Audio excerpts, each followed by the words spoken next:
Madame, Monsieur, bonsoir et bienvenue. Nous sommes qualifiés pour Maroc 2025 sans avoir joué. Les éléphants ont décroché donc leur billet pour le Maroc 2025. C'est à suivre sur cette émission. Ensuite, on parlera de la révision de la liste électorale.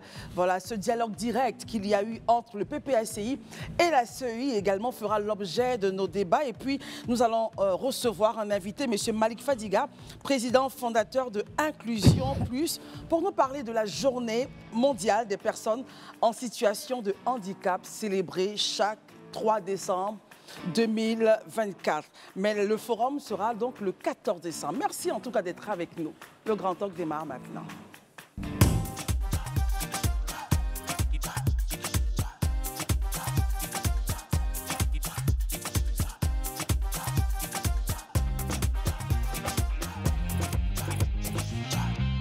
Merci de votre fidélité à ce programme. Merci. Vous êtes de plus en plus nombreux en Côte d'Ivoire comme à l'extérieur d'être fidèles et nous apprécions vos commentaires, nous vous apprécions. Enfin, bref, merci et nous vous aimons. Nos amis sont là comme d'habitude. J'ai beaucoup de plaisir à recevoir Arman ce soir. Bonsoir Christelle, Bonsoir, je suis très heureux. Tu es dans le vert. Ah oui, c'est très juste important. un rappel Ah oui, à la oui, rouge ah oui. pour faire et nature et noblesse. Africa Sport. Alors, Barry, bonsoir. Bonsoir Christelle, bonsoir à la team, bonsoir chez vous. Élisée, bonsoir. Bonsoir Christelle, bonsoir chers téléspectateurs.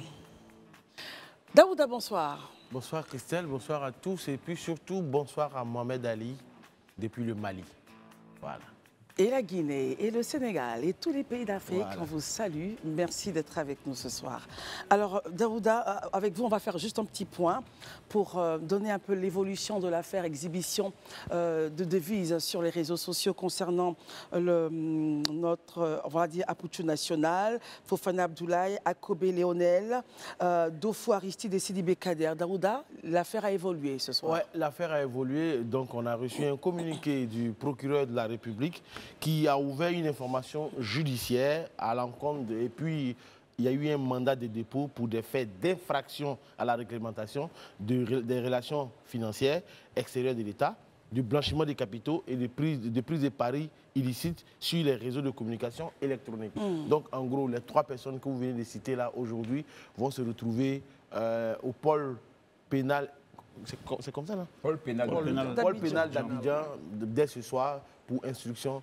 J'espère que l'affaire va aller très vite parce que là, l'affaire commence à devenir un peu plus grave parce que quand on parle d'instruction dans un dossier, ça veut dire qu'il va falloir prendre du temps pour mener des enquêtes, tout ça. Donc finalement, on se demande à quel moment tout ça va finir. En tout cas, ils ont toute notre compréhension, mais une chose est importante, il est important de dire aux gens que les vues sur Internet, ça peut gâcher la vie. Parce qu'à cause des vues qu'ils recherchaient sur Internet, finalement, ils vont aller perdre quelque temps de leur vie à la Maca. Oui, il reste à leurs avocats. Évidemment, bien sûr, Herman Alesi. Peut-être introduire des procédures en termes de demande de la liberté provisoire. Ça, c'est leur droit. Et puis, le juge d'instruction appréciera. Très bien. Merci beaucoup, messieurs, pour ce point. Alors, nous recevons, avant d'aborder le point sport, monsieur Malik Fadiga. Bonsoir. Bonsoir Christelle. Merci d'être là. Vous êtes le président fondateur de Inclusion Plus. Alors, tout à l'heure, en l'introduction, j'avais dit le 3 décembre. Après, j'ai corrigé le 14 décembre plutôt. Voilà. Exactement. La journée mondiale des personnes en situation de handicap qui est célébrée chaque fois, c'est le 14. Non, la journée mondiale est célébrée chaque 3 décembre. Chaque 3 décembre. Oui. Et après, le forum que vous après, faites, c'est le oui, 14. Le 14. Très bien. Alors, cette année, qu'est-ce que vous mettez justement dans cette célébration-là? Cette année, nous allons inclure tous les parties prenantes, que ce soit les entreprises, les institutions étatiques et les écoles et universités inclusives. Très bien. Et lors de ce forum-là, il y aura des stands d'exposition pour permettre aux ONG qui militent pour les droits des personnes en situation de handicap de se faire connaître, aussi des entreprises qui désirent recruter des personnes en situation de handicap, d'avoir une place sur laquelle ils pourront recruter des talents et tout. Et il y aura aussi les écoles inclusives qui voudront faire la publicité aussi de leurs établissements, de pouvoir avoir des stands, pouvoir faire la promotion. Mais hormis ces stands d'exposition, il y aura des panels qui auront pour thématique l'école inclusive, la santé pour tous et aussi l'insertion professionnelle. L'État a mis en place des lois pour le recrutement des personnes en situation de handicap dans le privé et aussi dans le public grâce au recrutement dérogatoire. Mais le constat se fait au niveau du privé où on ne perçoit pas activement... Cette donne-là qui a été prise par l'État. Et nous aimerons aussi toucher tout le monde et tout. Et ce forum va réunir tout le monde, acteurs et tout, pour lutter, pour avoir des solutions plus inclusives, pour une société plus inclusive. Très bien. Herman, question à notre invité. Oui, je pense que le 3 décembre, faire une pause pour parler des personnes en situation de handicap. Aujourd'hui, beaucoup de personnes parlent plutôt de personnes en situation de handicap au lieu de parler de personnes handicapées. Est-ce que vous pouvez expliquer aux téléspectateurs la différence et pourquoi est-ce qu'on est arrivé à cette appellation? Ok. Nous sommes arrivés à cette appellation au fait que tout d'abord, une personne en situation de handicap est plus valorisant, et tout. Et vu qu'on ne peut pas s'attarder, le handicap aussi peut se soigner maintenant grâce aux nouvelles technologies. Donc on met le mot situation pour un moment. Ça peut changer. Ça peut changer grâce à la médecine qui évolue et tout. Donc on ne va pas se baser sur un statut qui peut changer et tout. Barry? Vous, en tant que responsable d'ONG, pour vous, quelle est aujourd'hui la place des personnes en situation de handicap en Côte d'Ivoire? On va dire, l'État est en train de travailler sur cela et tout, mais sinon, pour l'instant, on n'a pas vraiment de pouvoir, on n'a pas vraiment de place. Mais comme tout acteur, moi, aujourd'hui, je suis sur ce plateau, c'est pour aussi lutter pour promouvoir ces personnes en situation de handicap qui ont des qualités, qui ont aussi des compétences à briguer des postes et tout. Très bien. Élisée? Oui, je vois que le thème, c'est inclusion et autonomisation des personnes en situation de handicap à travers la santé, l'éducation et le travail. Est-ce à dire que ces secteurs-là sont des secteurs où il y a un véritable défi encore d'inclusion des personnes en situation de handicap? Oui, je dirais oui, parce qu'au niveau du travail, je prends le niveau du travail. Au niveau du travail, moi, j'ai fait les frais, vu que je suis diplômé en administration des affaires. Oui. Et après mon diplôme, j'ai essayé de postuler dans certaines entreprises. Lorsque j'envoie mon CV, on m'appelle, on me dit, Monsieur Fadiga, vous êtes retenu et tout, on a besoin de... Et quand vous arrivez? Et lorsque j'arrive en fauteuil roulant, c'est pas ça en fait. C'est pas ça, parce qu'ils ne sont pas habitués, ils n'ont pas eu l'éducation de pouvoir recueillir ces personnes en situation de handicap. Mais maintenant, grâce à l'État et tout, grâce aux règles asiatiques, ça se voit, on commence à recruter et tout. Parce que l'État a pris un ensemble de dispositifs légaux, des lois qui engagent l'État à pouvoir prendre un certain nombre de personnes en situation de handicap. Exactement. Et sur le volet éducation, les établissements scolaires ne sont pas adaptés, accessibles aux personnes en situation de handicap. Il n'y a pas que ça, il y a les transports souvent, il y a pas mal de choses. Exactement. Et aussi la santé qui est aussi un problème pour nous. En tant que personnes en situation de handicap, c'est très délicat pour nous. Et nous avons ce besoin-là. Est-ce que vous travaillez, vous avez été embauché quelque part en ce moment? Non, je n'ai pas encore été embauché, mais ça ne serait tardé. Très bien. On rappelle que vous avez quel diplôme, vous avez dit? J'ai un diplôme en administration des affaires et aussi un master 2 en coopération internationale et diplomatie humanitaire. Très bien. Daouda, question? Moi, je n'ai pas véritablement de questions. Oui. Moi, j'ai plutôt... c'est un plaidoyer. Oui. C'est un plaidoyer dans la mesure où la question des personnes en situation de handicap me préoccupe et ça ne date pas d'aujourd'hui. Sans revenir sur les faits, mais il est important pour moi d'en appeler à la conscience collective de toutes nos autorités, en fait. Voilà. Parce que c'est vrai qu'aujourd'hui, les personnes en situation de handicap, ils parlent de certaines choses, mais partons à la justice. On parlait du cas Stéphane Agbré tout à l'heure. Tout à fait. Mais au palais de justice, il n'y a même pas de rampe de passage pour handicapés. À l'hémicycle, la maison du peuple, il y a même... Où on décide des lois. Où on décide des lois de tout le monde. Il n'y a même pas de passage pour les personnes en situation de handicap. Mais on est en train de parler de tout ça. On est à l'AFTB. Monsieur Fabrice Saognon, cher patron, cher boss, il est temps, grand temps, de pouvoir mettre des rampes de passage pour personnes en situation de handicap dans cette télévision. Parce que c'est des personnes qui vivent avec nous et nous-mêmes, nous aussi, nous sommes des personnes potentiellement qui pouvons tomber en situation de handicap. Pensons-y. Demain se prépare aujourd'hui. C'est ce que je voulais dire. Et c'est aussi le moyen de faire un constat. Dans certains les transports en commun ou même au niveau des salles d'eau, il y a des personnes qui utilisent les salles d'eau réservées aux personnes en situation de handicap. Et elles sont dedans alors qu'elles n'ont aucun challenge, elles bloquent. Et souvent dans les transports en commun, on pourrait constater certaines qui sont assises à la place, réservée.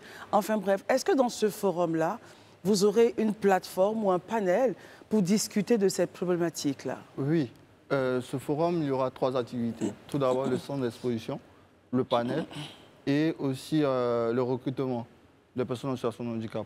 Et pour le panel va regrouper des experts dans le domaine et aussi des représentants du ministère de l'Éducation, de la Santé et aussi de l'insertion professionnelle.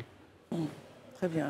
Herman, observation, question avant que notre ami nous donne d'autres détails. Une observation, je veux dire que, comme on l'a remarqué, hein, dans ce pays, on a déjà vu des personnes en situation de handicap être appelées au gouvernement. Bien sûr. Je crois bien que l'Élysée l'a rappelé, il y a un certain nombre de dispositifs, de mesures qui sont prises pour aider à accompagner ou bien à mieux insérer, en fait je ne dirais même pas insérer, à mettre tous les individus de façon égale dans notre administration. Sur la même place, oui. Sur la même place. Et on a vu, comment on appelle, son bagage intellectuel. Il peut servir la nation. Qui peut servir la nation. Il ne faudrait pas que... et ça, il faut aussi... On parle souvent du public et autres, mais les privés aussi, souvent, ils ont des façons d'intégrer qui est un peu... Au niveau du public, c'est vrai que quand l'État a ces situations-là, l'État essaie d'insérer, parce que quand on va dans nos administrations, de plus en plus, on voit des handicapés. Il faut que les privés regardent beaucoup plus le background des personnes, surtout que quand vous lancez un appel à candidature pour des postes, quand les gens viennent compétir, vous les appelez sans regarder forcément leur physique. Donc quand ils viennent, il faut plutôt regarder la pertinence de ce que les gens vont dire, leur contenu et leur background. Et je pense qu'il y a des efforts qui sont faits. On va continuer toujours d'insister sur ces aspects-là. Barry? Moi, je pense que c'est d'abord un message de soutien à l'endroit de toutes ces personnes en situation de handicap. Ce n'est pas facile pour eux au quotidien, mais je pense que il y a des talents parmi eux, comme dans toute la société d'ailleurs. Vous savez que le président Roosevelt a dirigé les États-Unis pendant la Seconde Guerre mondiale dans un fauteuil roulant. Tout à fait. Voilà, et Wolfgang Schäuble, ancien ministre des Affaires, ministre de l'économie et des finances en République fédérale d'Allemagne, il était dans une chaise roulante. Ce qui veut dire que ce n'est pas des personnes qui sont diminuées intellectuellement. C'est clair. Il y a des génies parmi eux, donc il faut leur donner l'opportunité. Et après, on les jugera sur les actes. Bien sûr. Élysée, encore un mot? Ok, moi je voudrais revenir en fait sur le programme du gouvernement, du président de la République, une Côte d'Ivoire solidaire. Quand j'entends une Côte d'Ivoire solidaire, j'entends tout de suite une plus grande attention à ceux-là qui sont les plus vulnérables, qui sont les moins actifs, bon pas actifs, mais qui sont les plus vulnérables parmi nous et qui forcément ne disposent pas, je dirais, de tous les moyens physiques et de mobilité, mais qui participent à la vie de la nation, qui font partie de la nation. Donc pour moi, une Côte d'Ivoire solidaire, c'est aussi de marquer le pas et de faire attention à ces personnes-là, les porter, créer des conditions pour qu'elles ne se sentent pas exclues, qu'elles ne se sentent pas laissées au bord du chemin, mais qu'elles comprennent aussi qu'elles sont prises en compte dans tout ce chemin de développement-là. Parce qu'une Côte d'Ivoire solidaire, comme je le dis toujours, c'est plus pour nos populations les plus vulnérables, plutôt que pour celles-là vraiment qui bénéficient d'un ensemble quand même d'avantages. Alors, est-ce qu'on peut avoir les articulations de ce qui va se passer le 14 décembre? Oui, le 14 décembre, il y aura, comment on appelle ça, l'exposition. Il y aura le stand d'exposition. Il y aura des panels, 3 panels, avec pour chaque panel 4 intervenants. Une personne en situation de handicap, un représentant des institutions de l'État et aussi des entreprises privées et aussi des personnes du public. Il y aura des discussions, il y aura des questions, on va discuter des problèmes, des défis que rencontrent les personnes en situation de handicap. Et ensemble, tous ensemble, nous allons trouver des solutions et aussi, au travers de ces solutions, créer un plaidoyer auprès de l'État, auprès aussi de la population et tout. Et il y aura aussi une campagne de sensibilisation après. Après le 14 Après le 14. Okay. Et cette campagne de sensibilisation, elle comment dirais-je, elle va innover avec l'intelligence artificielle et la réalité virtuelle. Afin d'avoir une expérience plus immersive, une expérience plus immersive où les personnes dites valides seront en quelques instants dans la peau d'une personne en situation de handicap à travers les cases VR. Et il y aura tous les handicaps, que ce soit handicap sensoriel, auditif, moteur et tout. Et pendant cela, vous allez être, les personnes valides, je dis, seront dans la peau d'une personne en situation, afin de voir les réalités réellement que rencontrent les personnes en situation de handicap. Pourquoi cette campagne de sensibilisation? Parce que on a remarqué, on a fait un constat que les campagnes ordinaires, dites ordinaires et tout, hormis de ces sorties de forums et tout, d'ateliers, tout le monde va à ses occupations, passe à autre chose. Alors que cette expérience va marquer en fait les esprits afin que chacun puisse aussi être porteur de solutions pour une société plus inclusive où chaque individu a sa place et compte. Et ça va se passer où? Ça va se passer à BEM Abidjan, l'université BEM Abidjan qui nous a accueillis pour la première édition et elle réitère encore son engagement à soutenir notre cause. Très bien. Et l'entrée est gratuite? Oui, l'entrée est gratuite, sauf les stands seront pour évidemment les entreprises auront des coûts. Ce qui est intéressant, c'est que vous avez dit que ce sera l'occasion pour vous de pouvoir présenter vos différents curriculums pour que les entreprises puissent faire du recrutement. Et on attendra vraiment d'avoir des retours en espérant que vous-même, vous soyez pris parce que je pense que vous pouvez servir cette nation-là, votre pays, la Côte d'Ivoire. Merci bien. Merci d'être venu. Les amis, on le libère, c'est bon, on n'a plus rien à lui dire. Très bien, merci d'être venu. Bien sûr. Voilà, bravo aussi. Bravo. Bravo. Et c'est clair que bientôt, vous allez nous faire signe qu'il y a une position qui vous a été donnée en fonction, évidemment, de votre capacité intellectuelle. Merci. Merci d'être venu. Merci. Alors, allons au Maroc, tous ensemble. Ça sera de décembre à janvier, c'est cela, hein? On passera donc les fêtes de fin d'année là-bas avec... Décembre 2025, janvier 2026. Voilà, alors pour faire les belles fêtes de fin d'année et revenir à Abidjan avec la coupe, on a été qualifiés quand même, qualifiés sans gagner, Élysée.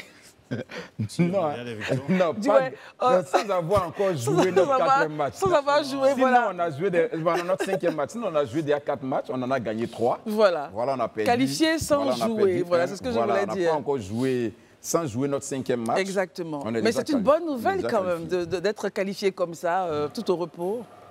Élysée? Ben oui, c'est déjà une bonne nouvelle là parce que la Sierra Leone et le Tchad qui s'affrontaient hier ici à Abidjan ont fait 1-1. Donc match nul, ce qui fait justement que le Tchad se retrouve avec 3 points. La Sierra Leone avec 5 points, après 5 journées bien sûr. Bien sûr. Là où la Zambie a 7 points et la Côte d'Ivoire a 4 points pour 4 journées. Donc la Côte d'Ivoire et la Zambie. 8 points. On a 8 points ou 4 points? Non, on a 9 points. On a 9 points. On a 9 points. On a 3 bien. On a dit 4 points. Ah non, Okay. non. La Zambie a 7 points et nous, on a 9 points. Voilà, 3 victoires et 1 défaite. Logiquement, on devrait avoir 12 points. On a 9 points. Donc, ce qui fait que du coup, on ne peut plus être rattrapé ni par la Sierra Leone, ni par le Tchad. Donc, nous, on est déjà quasiment qualifiés. Mais ceci dit... Mais ceci dit, il ne faut pas aller quand même dormir en Zambie. Non, ceci dit, on a une réputation à défendre. La réputation de champion d'Afrique. C'est cela. C'est vrai que déjà, le faux pas face à la Sierra Leone, il y a quelques semaines en arrière, nous reste encore au travers de la gorge. Mais on peut le concéder aux jeunes gens.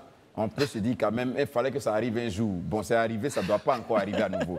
Et je crois que MS Faye et ses poulains l'ont bien compris. Déjà, à la conférence de presse, il n'a pas manqué de le signifier. On va en Zambie pour gagner. Et donc, on espère que demain, la Côte d'Ivoire livrera une très bonne partie et obtiendra le gain du match. Parce qu'il faut effectivement, comme je le dis, qu'on défende la réputation de champion d'Afrique. C'est clair. Barry, un point là-dessus Écoutez, je préfère aller en Zambie en étant qualifié. C'est clair. D'y aller pour chercher une qualification parce que le stade Lévi-Mouanamouassa, ce n'est pas un stade qui est facile. Et la Zambie même ne nous rappelle pas toujours de bons souvenirs La Zambie aussi, c'est de mauvais souvenirs, surtout lors du dernier match où je crois on a encaissé un score de 3-0. Ici. Voilà, c'est aussi une occasion pour prendre cette revanche-là. Mais c'est aussi un défi pour les nouveaux qui sont revenus, comme Hassan Kamara et autres, parce qu'on a vu ce qui est arrivé à Eric Bailly. Je n'aimerais pas que cela se reproduise. C'était un faux pas. Voilà, c'était un faux pas, mais on a vu comment les gens lui sont tombés dessus. C'est la vie d'un sportif, c'est pas facile. Mais je pense que les éléphants ont quand même une revanche à prendre sur la Zambie. Et ils ont aussi un sourire à redonner aux Ivoiriens. Donc je leur souhaite bonne chance. Et si vous permettez, c'est aussi l'occasion pour moi d'appeler tous les supporters guinéens à aller au stade Alassane Ouattara de Bimpe pour soutenir le Sili national contre la RDC. Et c'est quand? Le samedi à 19h. Mais je pense que là, en ce moment, au niveau du Félicia, on a le Nigeria qui joue contre le Bénin. Voilà, très bien. Mais la Côte d'Ivoire continue toujours sa canne, parce que toutes les nations s'y retrouvent. Mais c'est ça, nous sommes incontournables, c'est clair. Et nous, depuis qu'on est venu à Bimpe, on n'a pas perdu. Donc vous y restez. On y reste. Un peu comme les Béninois. Voilà. Très bien. En tout cas, mais ça fait chaud au cœur de voir que justement l'Afrique sportive vient en Côte d'Ivoire pour ces Jeux. Mais en même temps, il faut pouvoir parler d'un point. Les éléphants arrivés à Lusaka, il y a eu quand même une petite situation. Élisée, on peut en parler rapidement? Oui, ben on a vu, on a lu. Ça, je mets ça sous le sceau du conditionnel parce que ça reste à être confirmé. Mais paraît-il que les éléphants, à leur arrivée, n'ont pas eu droit au bus qui devait les conduire du tarmac jusqu'au hall. Et donc, on dû faire le chemin à pied. Il n'y avait pas aussi... Est-ce qu'il y a un problème logistique d'accueil en tant que... Bon, là, c'est ce que je dis. Je dis qu'on met ça au conditionnel. On attend d'avoir plus de précision. C'est ça. Voilà, déjà confirmation et puis plus de précision. Mais je pense que si d'aventure, l'idée derrière, c'était d'affecter le moral des Ivoiriens, c'est peine perdue. Parce qu'on a en face, ils auront en face d'eux des éléphants qui ont un mental d'acier. Voilà, on a encaissé le premier but au stade Félix Houphouët-Boigny face au Nigeria. On a battu le Nigeria en finale 2-1. On a battu le Sénégal à Yamoussoukro. On a battu le Mali à la 90e minute. Donc on ne sait même pas ce qui peut nous démoraliser. Au contraire, nous, quand on est face à de telles situations, on devient plus fort. Voilà, on montre qu'on est les éléphants du pays de Félix Houphouët-Boigny. L'éléphant va Barry. C'est cela. Et mais justement, Barry, en même temps, c'est un point qui peut revenir souvent lorsqu'il y a des déplacements d'équipes nationales dans certaines capitales. On a vu le cas du Nigeria en Libye. Après, c'était un autre pays qui se plaignait du Nigeria. Enfin bref, oui, l'Afrique du Sud, pardon, voilà, allez-y. Non, moi, je pense qu'il faut que les Africains sachent qu'on est au 21e siècle. Voilà, on ne peut pas continuer. Si vous voulez que les autres nous respectent, il faut qu'on se respecte. On ne peut pas continuer avec ces situations honteuses-là. Je ne sais pas pour la Côte d'Ivoire si c'est confirmé, mais vu les antécédents, je pense qu'il faut que la CAF même se penche sur cette question-là. Si vous n'êtes pas capable d'accueillir votre adversaire dans le fair play et de lui donner les conditions pour qu'il puisse compétir, il faut que la CAF sanctionne tous les pays qui se comportent comme ça. Parce qu'on est au 21e siècle. On ne peut pas continuer comme ça quand même. Pourtant, le football est censé être le jeu où il y a... C'est de la tricherie voilée. Non, mais je pense qu'on va solliciter l'Union africaine pour que la Côte d'Ivoire fasse un coup d'hospitalité générale à toute l'Afrique. Oui, parce que ceux qui sont venus à la CAN l'ont eu à le constater. Hein. Voilà, la Côte d'Ivoire a montré à toute l'Afrique. Il y avait même des inquiétudes. Voilà, qu'elle reste un pays d'accueil. Oui, tout à fait. Mais il n'y a rien eu. Ils sont venus, ils ont joué leur match dans la fête totale, ils sont rentrés. Très bien. Alors, messieurs, je ne sais pas si ce sujet nous amène à une fête totale, mais vous me direz, on parle maintenant de la rencontre, PPACI et CEI, tout ceci au titre vraiment de la révision de la liste électorale. Une rencontre avec un agenda assez particulier. Ils ont parlé assurément des choses pour faire avancer les différents dossiers. Davouda, j'aimerais que vous puissiez nous faire un point de situation sur cette rencontre-là et votre commentaire en même temps. Ok, merci beaucoup, Christelle. En gros, c'est par lettre en date du 11 novembre que le Parti des peuples africains a demandé une audience au président de la CEI qui a ouvert cette audience-là aussi à la commission centrale. Et donc, en gros, lors de cette réunion, il y avait 4 points à l'ordre du jour. Le premier point, c'était la prorogation de 3 mois de la liste électorale. Voilà. Le deuxième point, c'était la délivrance des documents administratifs. Le troisième point, c'était l'existence de 2 millions de personnes frauduleuses sur la liste électorale. Et le quatrième point, c'était les audits. C'est le dernier point, le quatrième Ça, point? c'est le dernier point. Et la réinscription du président Laurent Gbagbo sur la liste électorale, a-t-il été à l'agenda? Vraiment, ce n'était pas à l'agenda. Mais on en reviendra tout à l'heure. Voilà. Et donc, lors de cette réunion, je pense que le président de la CEI a plus ou moins expliqué à ses visiteurs d'un jour que l'élection du président de la République est une date constitutionnelle qui est connue par tout le monde. Donc, demander une prolongation il va sans dire qu'il va falloir toucher à la Constitution. Il y a beaucoup de choses qui rentrent en ligne de compte. Donc, ça, ce n'était pas possible. Le deuxième point, c'est que c'était les documents administratifs, notamment les extraits de date de naissance et puis les casiers judiciaires. Il leur a demandé d'aller voir le ministère de la Justice et le ministère de l'Intérieur parce que ce ne sont pas ses prérogatives à lui. Maintenant, pour ce qui concerne les 2 millions de personnes, je pense qu'ils sont tous sur la photo, il leur a clairement signifié... Qui seraient frauduleuses sur la liste. Voilà, frauduleuses sur la liste. Il leur a dit, mais envoyez les preuves, on verra dans la mesure du possible comment on enlève ces personnes-là. Maintenant, pour l'audit, il a dit, bon, dans ce cas-là, il va falloir qu'on modifie le texte, c'est-à-dire le code électoral. En l'état actuel des choses, c'est le contentieux électoral qui fait foi, ce n'est pas l'audit. Bon, quand on a fini de dire tout ça, moi, je vais dire... Pour ma part, votre commentaire maintenant. Voilà, mon commentaire en matière, je vais dire, quand on parle du point de l'inscription de Gbagbo sur la liste, parce que il y avait 2 points, parce que là on est en train de parler du nom de Gbagbo sur la liste, mais il y avait 2 points cachés. Parce que ça, c'était pratiquement, selon les informations, c'était pratiquement à la fin de la réunion que le PPACI demande au président de la CEI de mettre la loi de côté et d'être humaniste pour mettre le nom du Laurent Gbagbo sur la liste. Sinon, ce n'était pas à l'ordre du jour. Et l'autre point qui était à l'ordre du jour, qui était plus ou moins encore un point fictif, c'est qu'il fallait que comment on appelle ça, le PPACI ait un vice-président au niveau de la commission. Bon, en fait, à ça, je pense qu'ils ont répondu qu'un vice-président ou bien un commissaire, ils avaient tous le même rôle. Hein. Il n'y a pas quelqu'un qui est au-dessus d'un autre. Donc, ce n'était pas à l'ordre du jour. Donc, finalement, le commentaire que j'ai fait, c'est que je suis embêté. Parce qu'en même temps qu'on dit la CEI n'est pas bonne, la CEI est comme si, on veut qu'on renforce quelqu'un vice-président. Donc, quand on vient dans la presse et qu'on vient s'asseoir pour dire oui, le nom de Laurent Gbagbo sur la liste, or, ce n'était pas l'objet de la réunion, bon, je suis un peu embêté, mais bon, je m'arrête là.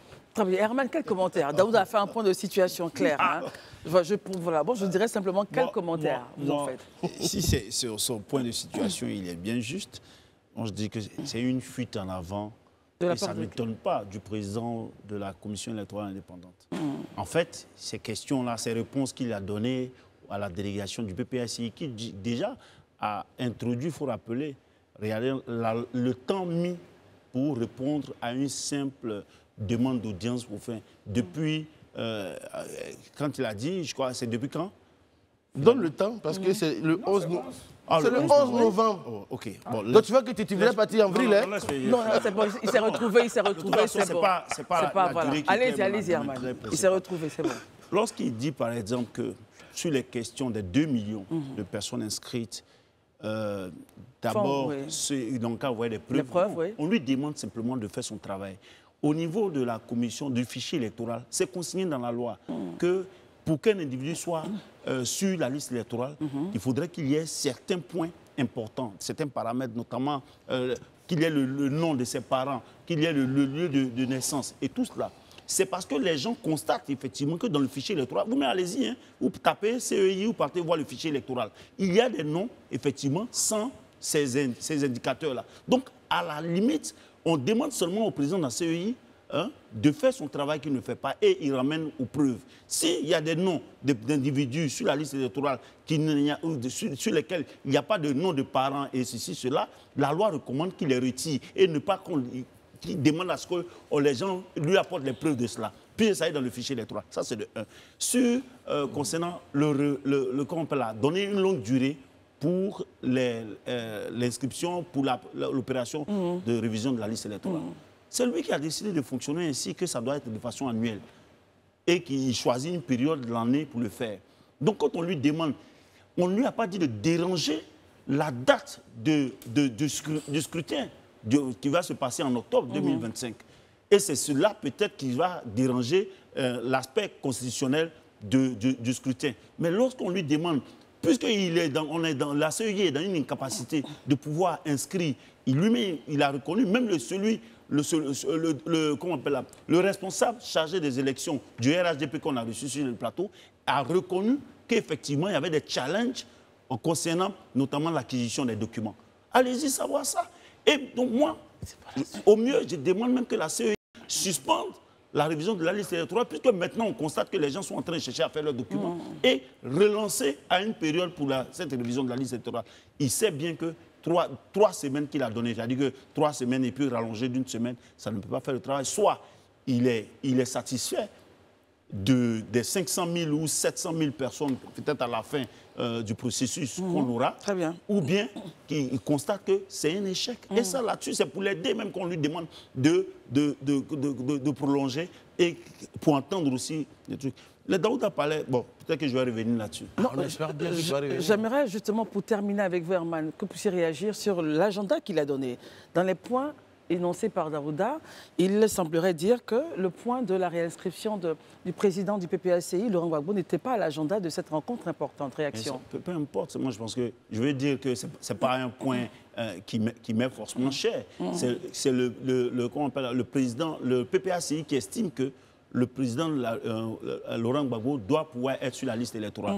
Donc, s'ils sont partis voir le président de la CEI qui n'en parle pas, et ils savent peut-être quel mécanisme ils ont touché pour le faire. Donc moi je dis que qu'ils le demandent dans le cadre ou bien en dehors du cadre, je pense bien qu'ils ont le droit de poser quand ils veulent ce problème. Maintenant, autre chose peut-être pour terminer. Moi, ce que je trouve incohérent, peut-être je vais rejoindre Daouda sur le point, c'est que pendant qu'il y a des enjeux, des questions importantes, que le PPACI pas demander à ce qu'on renforce dans la qualité de vice-président son délégué qui y est. Je ne crois pas que cela devrait être selon vous, c'est pas important. Un point important à l'agenda. Du moment où vous appelez, l'opposition ne cesse d'appeler à la réforme de la CEI en ce moment-là, pourquoi est-ce que c'est l'arrangement pour renforcer un représentant à la CEI qui doit être important? Élisée, votre point là-dessus? OK. D'accord. Commentaire. Je pense qu'il faut qu'on donne un certain nombre d'explications. C'est important quand même, parce que je pense que c'est notre rôle aussi de faire de la pédagogie. Bien sûr, allez-y, Élisée. De la pédagogie. Une chose est claire et certaine. Le président de la CEI a une fonction qui est encadrée par la loi. Tout à fait. Qu'il s'appelle Cuibière, qu'il s'appelle Élisée Boloubeu, il ne peut s'octroyer des droits qu'il n'a pas.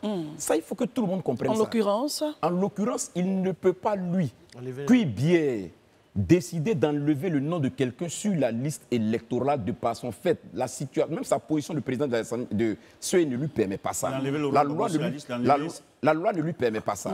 Il a enlevé Laurent Gbagbo sur la liste électorale. Herman, permettez, vous avez parlé, il n'a pas interrompu. C'était juste pour l'aider. Non, je ne sais pas si ça l'aide. Allez-y. Mais c'est trop grave de dire à la télévision qu'il a enlevé Laurent Gbagbo sur la liste. Justement, réagissez à ça. Il y a eu une décision de justice qui dit que cette personne a été condamnée et dès l'instant qu'elle a été condamnée, ne devrait pas se retrouver sur la liste électorale. C'est une décision de justice. Cuibière s'est pas assis entre 4 murs pour dire qu'à partir d'aujourd'hui, moi, Cuibière, je décide d'enlever Laurent Gbagbo. Il s'appuie sur des tests, sur des faits qu'on lui donne. C'est faux, c'est ça qu'on dit aux Ivoiriens. Qui s'appelle Cuibière, qui s'appelle Élisée Boloubeu. La loi encadre les actes qu'il pose. Même avec sa bonne volonté, il y a des choses qu'il ne peut pas faire. Quand on dit aujourd'hui, je suis bien heureux de l'entendre, qu'il y a la loi qui existe, mais on veut au moins que vous puissiez considérer le caractère humaniste de la chose. Mais attendez. De quoi on parle? On dit qu'il y a la loi qui existe, mais on demande un caractère humaniste. Donc pourquoi tout ce temps on laisse croire à l'opinion publique, ou on tente de faire croire à l'opinion publique que c'est une décision d'un individu qui nous empêche aujourd'hui d'être sur la liste électorale? Il faut aussi qu'on soit de bonne foi. Il faut arriver à un moment, il faut arrêter de tronquer les choses et de tromper les Ivoiriens. La CEI, là, elle a des pouvoirs qui sont encadrés, je dis et je répète, par la loi et par les accords politiques. Si aujourd'hui, on vient voir le président de la CEI pour lui dire qu'on souhaite un report et tout ça, et je dis encore, je répète, le président de la CEI, fut-il Cuibière, magistrat, haut magistrat de son rang, ne peut pas décider de lui-même Cuibière, là, que la révision de la liste électorale se fera en 1 semaine ou en 2 semaines. Il ne peut pas. La loi ne lui donne pas ce droit. La seule chose qu'il peut faire, il soumet une proposition de date au gouvernement et c'est le gouvernement qui entérine par un décret. Donc on ne peut pas dire que Cuibia est responsable du fait qu'on décide qu'il y a 2 semaines, qu'il y a 3 semaines. Ce n'est pas son fait. Il se trompe de combat, qu'il s'oriente vers celui qui a la capacité de dire que cet enrôlement-là, on le ferait en 3 mois ou en 4 mois. Ce n'est pas Cuibia. Cuibia, il ne peut à la limite recevoir vos propositions, les soumettre au gouvernement qui va décider ou qui va, comment on appelle ça, qui va se prononcer là-dessus. Il faut qu'on arrête de tromper les Ivoiriens. Il faut qu'on dise aux Ivoiriens ce qui se passe. Je dis et je répète, c'est pour beaucoup. Ils sont dans le populisme. Ils pensent que tout ce que leur leader politique, c'est les paroles d'évangile. Il y a beaucoup d'Ivoiriens qui commencent à devenir qui sont déjà très intelligents et qui cherchent à comprendre les choses. Ils commencent à comprendre les choses. On ne peut plus les berner comme ça. On ne peut pas vouloir être légaliste, c'est-à-dire attaché à la loi et en même temps remettre en cause ces lois-là. Mais attends, au nom de quoi le président Cuibia, lui, peut inscrire le nom de Laurent Gbagbo sur une liste? Au nom de quoi le président Cuibia, lui, peut décider qu'on fasse la révision de la liste des raisons en 3 mois? Sur la base de quoi? Qu'on nous dise quel pouvoir on donne à Cuibia pour qu'il le fasse? Ça n'existe nulle part. Donc, à un moment donné, il faut qu'on arrête de faire passer M. Cuibia pour celui-là vraiment qui a décidé de s'en prendre à toute la Côte d'Ivoire. Il faut qu'on arrête. Barry, j'aimerais avoir votre regard là-dessus, mais aussi, on va essayer de décrypter encore plus les propos donc, de la délégation du PPACI qui dit que nous avons discuté de droit et d'humanité. Il y a ce que dit le droit et ce que requiert l'humanité. Quel commentaire, justement, cette phrase-là appelle de vous? Déjà, je note que la démarche du PPACI, c'est une démarche complètement républicaine. C'est à saluer. Ils sont allés rencontrer les responsables de la CEI pour échanger. Ça, il faut le préciser, c'est une démarche républicaine. Vous avez évoqué la citation, je ne sais pas à qui elle est attribuée. Oui, l'humain doit être au cœur de tout. L'humanisme doit être mis en valeur. Mais qui doit mettre l'humanisme en valeur? Dans ce cas, la demande que le PPACI fait doit être la résultante d'un dialogue politique. Ça serait quoi? Qu'est-ce qu'on met dans l'humanisme, en fait? C'est de mettre de côté certainement la loi pour prioriser l'humanisme et réinscrire le président Gbagbo. Mais je dis que ce n'est pas au président de la CEI de faire ce geste-là. Ce geste-là doit être la résultante d'un dialogue politique entre les acteurs politiques et c'est le président de la République et le Parlement qui peuvent gérer ce dossier. Parce que M. Cuibia, il est président de la CEI. J'ai l'impression qu'en Côte d'Ivoire, on a souvent tendance à faire du bashing vis-à-vis des présidents de la CEI. M. Honoré Guié a été agressé en 2000 sous la junte militaire du général Gueye en octobre 2000. M. Robert Begré-Mambé a été président de la CEI en Côte d'Ivoire ici. Il a été décrié, il a été forcé à démissionner. M. Bakayoko, paix à son âme, on sait tout ce qui se disait de lui ici. Tout à fait. Et là, c'est M. Cuibia. Ce qui veut dire que ce n'est pas en tant que telle l'institution. C'est comme si on a tendance à viser les personnes. Et ça, ce n'est pas fait pour arranger les choses. Parce que ça va cliver le regard des Ivoiriens vis-à-vis de M. Cuibia.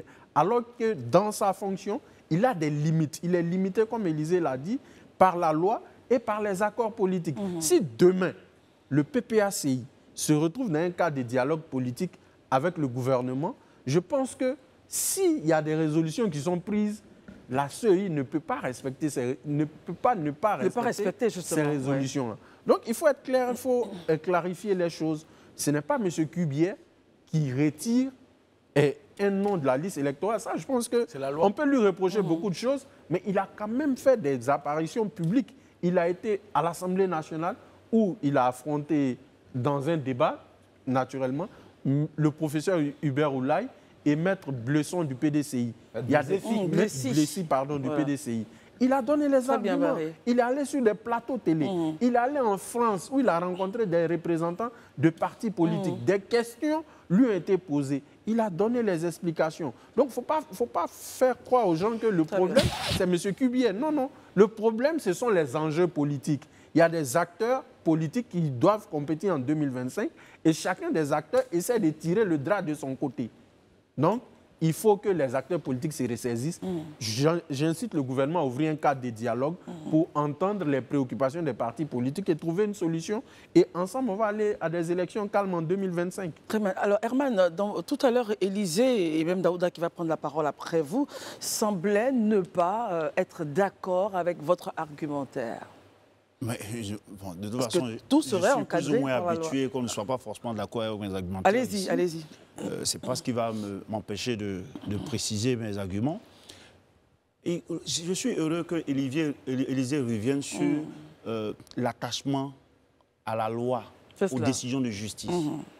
Mais lorsque M. Kuibier convoque la décision de justice qui condamne Laurent Gbagbo pour l'enlever, parce qu'il a fait l'opération d'enrôlement avant celle-ci, le président Laurent Gbagbo l'a faite. Et c'est à la suite de cela que M. Kuibier, fondé par cette décision de justice qui condamne Laurent Gbagbo, a enlevé son... La retirer de non, laissez, je vais terminer. Non, mais ça, laissez, je vais terminer. Après, vous allez prendre votre temps, parce que je vous ai écouté.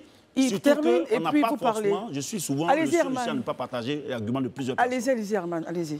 Et au même moment, la Cour africaine de justice, qui est une cour supranationale, et le PPACI est en justice, l'État de Côte d'Ivoire, justement sur la question de la condamnation, qu'elle a estimée qui n'est pas propre. Donc elle a demandé à une cour internationale qui est normalement... On a ratifié la Cour de justice. On va me dire après qu'on est sorti de cela, mais on est sorti après cette décision prise, cet arrêt de la Cour de la justice. Cour de la justice africaine. Cour africaine des droits de l'homme. Des droits de l'homme. Et là-bas, il a été demandé que l'État de Côte d'Ivoire réinscrive le nom de Laurent Gbagbo sur la liste électorale, vu comment est-ce que ça s'est passé. Pourquoi alors M. Kuibier en ce moment-là, qui est attaché à la justice, aux décisions de justice, donc il reconnaît la décision de justice de son pays, ne reconnaît pas la décision d'une instance supérieure qui est une instance internationale. Élysée, réagissez maintenant par rapport à ce qu'Herman vient de dire. Non, mais c'est grave. Faut dire la vérité aux Ivoiriens. Allez-y, Élysée. Monsieur Laurent Gbagbo, son enrôlement qu'il a eu, on a tous vu ici. C'était l'année dernière. C'était avant comment on appelle ça, les élections, je vais dire... législatives. Les élections législatives, il est allé se faire enrôler, où M. Kuibier lui a dit, vu qu'il n'est pas sur la liste électorale, ça sera compliqué, il faut qu'il passe par les voies normales, les voies de discussion, les voies politiques. On ne peut pas nous dire ici qu'il est allé se faire enrôler et c'est après son enrôlement on allait sur la liste. Mais ce n'est pas vrai. Tu es en train de contrôler la question qui est posée, est-ce que M. Kuibier respecte la décision de la Cour africaine des droits de l'homme? Permettez qu'il réponde à la question. C'est la question que je pose. Oui, mais laissez-le parler maintenant. Élysée, allez-y. Ben, c'est extraordinaire de vouloir donner des leçons et soi-même ne pas les appliquer. Ce que je suis en train de dire, il trouve aujourd'hui, c'est-à-dire qu'il a avancé deux arguments. Là maintenant, j'ai rabattu en brèche le premier argument, il revient sur la Cour de justice. Il parle de la Cour africaine et on part au journal. Sur la question de la Cour africaine de justice, je pense que l'État de Côte d'Ivoire a donné sa position là-dessus. Moi, je ne vais pas spéculer là-dessus. Ouais, quand il ne s'arrange pas... Herman, Herman, laissez-le parler. C'est un débat, non, on va pas rester... Non, laissez-le parler. Tout à l'heure, oui, mais il faut qu'on l'écoute. Il s'est autorisé à intervenir dans mon... Oui, non, mais tout à l'heure, j'ai parlé. Je lui ai dit, non, laissez-le parler. Ok, allez-y. Allez-y, Élysée. Ça fait plusieurs fois qu'il insiste, ok, d'accord. Je pense que les Ivoiriens auront compris d'où vient l'indiscipline. Ok, donc sur cette base-là, je veux déjà répéter et dire qu'il ne faut pas qu'on tronque et qu'on trompe les Ivoiriens. C'est vrai qu'on peut porter des positions, mais je pense que notre pays, ce que notre pays a vécu est tellement sérieux qu'on arrête vraiment sur la base des intérêts partisans de tronquer l'histoire et de mentir aux Ivoiriens. Ça, il faut qu'on l'arrête en fait. Ça, il faut qu'on l'arrête. Les Ivoiriens méritent la vérité. Si vous n'avez pas de vérité à dire aux Ivoiriens, mieux vous se taire, comme le dit l'adage. Quand on n'a rien à dire qui soit de plus important, le silence est mieux. Mais il faut arrêter vraiment de tronquer l'histoire. L'histoire, M. Laurent Gbagbo, depuis son arrivée de la Haye, a été enlevé sur la liste électorale. Il est allé se faire enrôler. Le président de la CEI a dit qu'on ne pouvait pas le mettre sur la liste parce qu'il était condamné. Et vu le fait qu'il soit condamné, ça serait difficile pour lui d'être sur la liste. Et il lui a montré la voie, qui est la question politique. Et le PPACI même a suivi cette voie-là en envoyant un courrier auprès du Premier ministre. Pourquoi on envoie un courrier auprès du Premier ministre? Si on estime que non, on a d'autres éléments qui sont plus importants. Merci, Élysée. Donc, il faut arrêter de faire du dilatoire. Merci, Élysée. À la seconde partie de ton antenne, on aura juste 7 minutes pour terminer ce sujet. Et on se retrouve juste après. À tout de suite. Merci d'être avec nous pour la seconde partie de ce temps d'antenne après le journal qui vous a été présenté par Isabelle Vauvor. Notre thématique justement sur la rencontre PPACI et CEI, on la fera assurément la semaine prochaine, au vu du temps qui nous est imparti, parce qu'évidemment nous avons libéré l'antenne en retard et on s'en excuse. Mais nous recevons avec toujours Herman, Barry et Daouda, Élysée qui nous a quittés, Monsieur Moni Nguessan Hyacinthe. Bonsoir. Bonsoir. Merci d'être là. Je vous en prie. Vous êtes le président du comité d'organisation de ce que vous appelez les rendez-vous du génie civil. Et c'est la 4e édition qui se déroulera à Bassam. Exactement. Pour définition, question simple, qu'est-ce que c'est que le génie civil? Alors, le génie civil, je voudrais déjà vous remercier pour cette belle occasion. Nous sommes effectivement à la 4e édition des rendez-vous du génie civil. Les rendez-vous du génie civil, c'est les rencontres des professionnels du génie civil, du secteur du génie civil, parce que nous estimons qu'il faut que les professionnels se rencontrent, se parlent, pour échanger sur des thématiques importantes. C'est important qu'ils se parlent parce que vous savez qu'aujourd'hui, le développement de notre nation, le génie civil est vraiment au cœur de ce développement. Il y a beaucoup de défis à relever, il y a beaucoup de choses à faire. Et on a estimé qu'il est important que les professionnels se connaissent, qu'ils se parlent. Parce que, comme vous savez, il y en a qui sont diplômés de 69, 70, 80. Mais à cette même date, il y en a qui sont nés. Ceux qui sont sortis en 2020, 2021, et ainsi de suite. La famille est large, elle est grande. Donc il faut qu'on puisse se voir, il faut qu'on puisse se parler. Donc ça, c'est l'un des aspects. Alors, vous parlez du génie civil. Ce qu'on connaît classiquement du génie civil, c'est tous ceux qui sont les professionnels de la route, tous ceux qui font les bâtiments, qui font les immeubles, qui font les barrages. Mais aujourd'hui, le génie civil, c'est un secteur qui s'est élargi. Les professionnels du génie civil, vous les trouvez dans tous les secteurs. Je dis bien tous les secteurs, y compris le secteur de l'informatique. On a des ingénieurs là-bas. On a des ingénieurs qui font de l'assurance. On a des ingénieurs qui font la finance. Donc, pratiquement tous les secteurs sont concernés par le professionnel du génie civil. C'est vrai que vous serez à Bassam pour le 16 novembre. Il faut rappeler que vous avez les 60aires que vous allez célébrer. Donc, ce sera le 7 décembre 2024. Exactement. Allez-y, un mot là-dessus. Oui, notre école donc, a 60 ans, depuis son 3. Donc, nous avons décidé de nous retrouver pour ce centenaire à Yamoussoukro, donc la maison mère. Alors, pour l'histoire, il faut savoir que l'école est née à Abidjan. Et c'est à partir des années 82-83. Exactement. Et donc, le centenaire aura lieu à Yamoussoukro, donc au cœur de cet événement. Et aujourd'hui, bon, vous allez voir qu'on ne parle plus de l'ENSTP, parce que nous fêtons l'ENSTP. On ne parle plus de l'ENSTP parce que l'ENSTP a fusionné dans l'Institut national pour devenir l'ESTP. Parce que le national a rejoint l'Institut national. Voilà, donc c'est un peu... Très bien. Revenons, messieurs, à ce qui va se passer là tout près, le 16 novembre, tout à fait. La 4e édition Herman. Oui.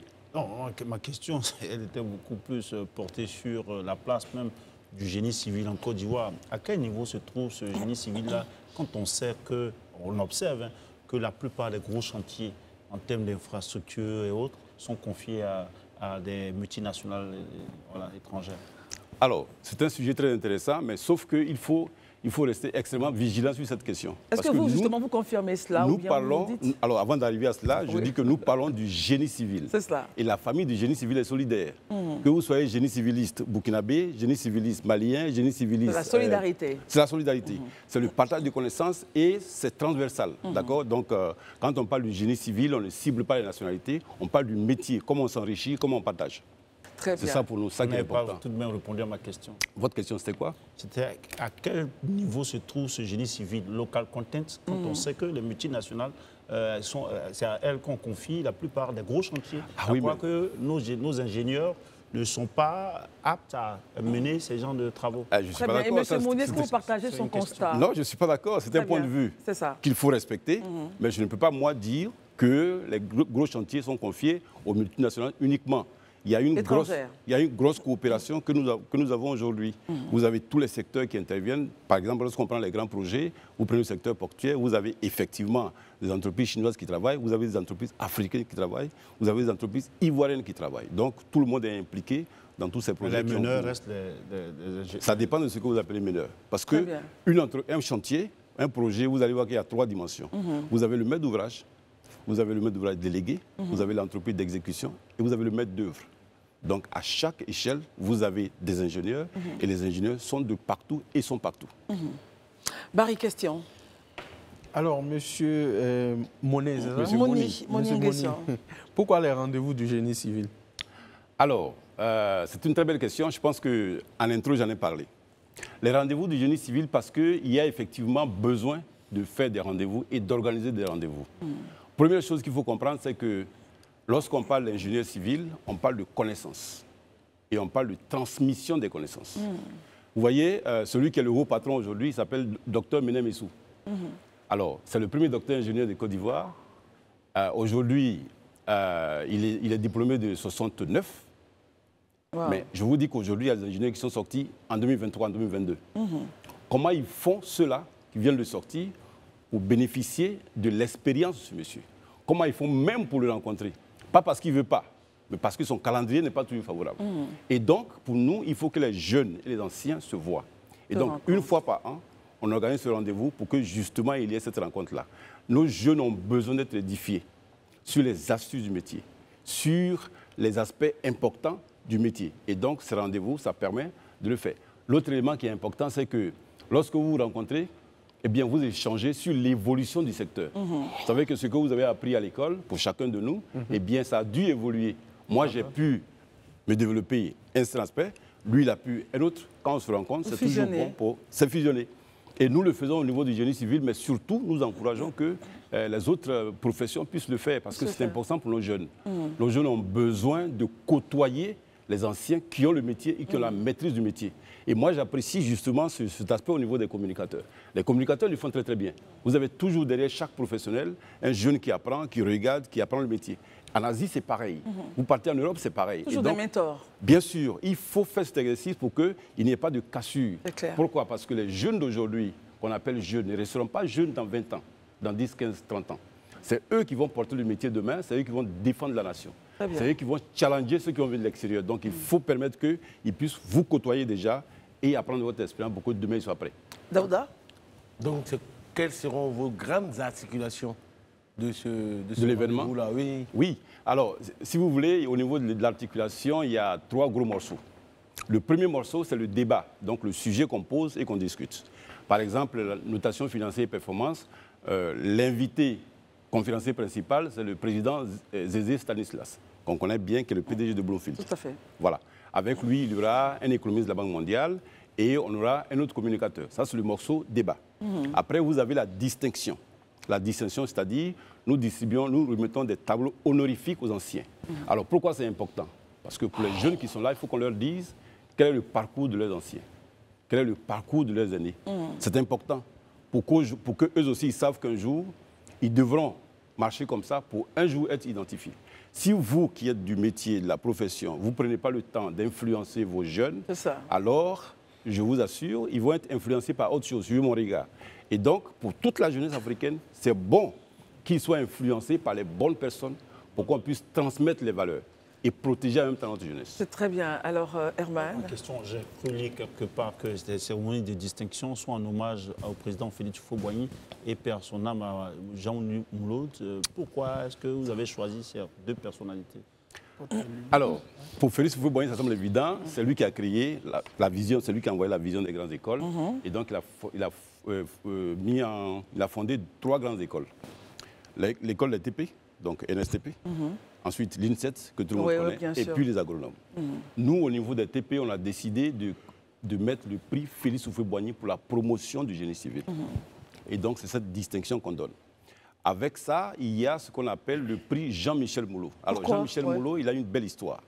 D'abord, il a été... Pardon, pendant que vous connaissez, c'est le père de l'autre? C'est lui-même. Jean-Michel Moulot. De Moulot, maire de Bassabou. C'est son père? Oui. Il va répondre à la question. Je n'ai pas la confirmation qu'il est son père, mais je sais qu'ils sont tous 2 de Bassabou. Voilà. D'accord, très bien. Allez-y. Jean-Michel Moulot a eu 25 années de port. Il a été le premier directeur général. Oui, premier DG du port de San Pedro. On a 2 ports en Côte d'Ivoire. Il a été le premier DG du port de San Pedro. Après San Pedro, il est venu directement au port d'Abidjan. Et après un cumul de 25 ans, il est allé donc devenir ministre. Donc, il a eu la plus longue carrière. Deuxièmement, Moulot a été, pour la famille des ingénieurs, quelqu'un de très utile. L'expérience, Moulot était très accueillant.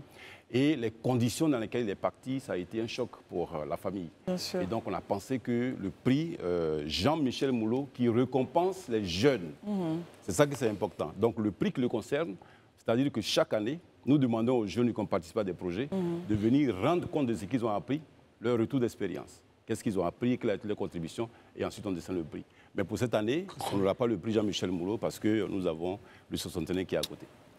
Barine? Excusez-moi, j'ai une question qui me tient à cœur. Oui. Aujourd'hui, vous avez parlé de transition entre l'ancienne génération et les jeunes. Mais aujourd'hui, la réalité du moment, c'est qu'il y a l'avènement de l'IA. Quelle est la place de l'IA dans les métiers du génie civil en Côte d'Ivoire? Alors, l'intelligence artificielle intervient à tous les niveaux. C'est un peu comme, aujourd'hui on parle de l'IA, mais souvenez-vous qu'il fut un temps, on parlait lorsque ça venait d'arriver de l'Internet. C'était illusoire, il y en a même qui ont catalogué l'Internet, mais aujourd'hui c'est quasi indispensable. On n'utilise pas tout. Je pense que l'IA, sans être spécialiste de l'IA, je pense que c'est pareil. L'IA peut vous aider à faire des choses extraordinaires, des choses intéressantes, mais attention, soyons vigilants. Même si l'IA vous a aidé à faire un livrable, vous devez utiliser votre intelligence, votre analyse pour scanner qu'est-ce qui est bon dedans, qu'est-ce qui est utile, qu'est-ce qui est vrai, afin de pouvoir donc l'utiliser à bon escient. C'est ça qui est important. C'est le discernement de chaque personne qui va faire la force de la puissance de ce... Très bien. Alors revenons donc à cette 4e édition qui aura lieu à Bassam. Évidemment, ceux qui sont dans le génie civil, les spécialistes sont attendus. Ils sont attendus. Mais est-ce ouvert au grand public à l'effet de les informer? Oui, effectivement, nos rencontres sont complètement ouvertes au grand public.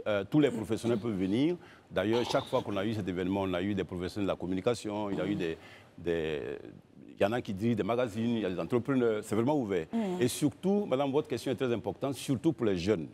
Je demande à tous les jeunes qui sont en état de formation universitaire, même s'ils ne sont pas de l'école des TP, c'est l'occasion de venir, voir comment les choses se passent, échanger avec les anciens. Parce que figurez-vous que même si un jeune est à côté de vous, que vous échangez sur un sujet intelligent, sans être du domaine, il apprend quelque chose. Et la bonne nouvelle, c'est que nous avons plusieurs écoles qui ne sont pas forcément l'école ETP, qui chaque année, nous avons des délégations pour participer à ça. Même ce que je voudrais ajouter, c'est que cette année, nous avons couplé l'événement avec la visite de l'embouchure de Grand Bassam. Ah, très bien. Pourquoi? Voilà. Parce que nous sommes à Bassam. Oui, bien sûr. Le projet majeur en génie civil, c'est l'ouverture de l'embouchure de Grand Bassam. Donc on a pensé que le dimanche matin, il faut aller visiter. Et juste après, on reçoit tout le monde sur la plage avec un petit déjeuner qu'on appelle le petit déjeuner bio, n'est-ce pas, où pas de cuillère, pas de fourchette. Ah d'accord. Alors, ah oui.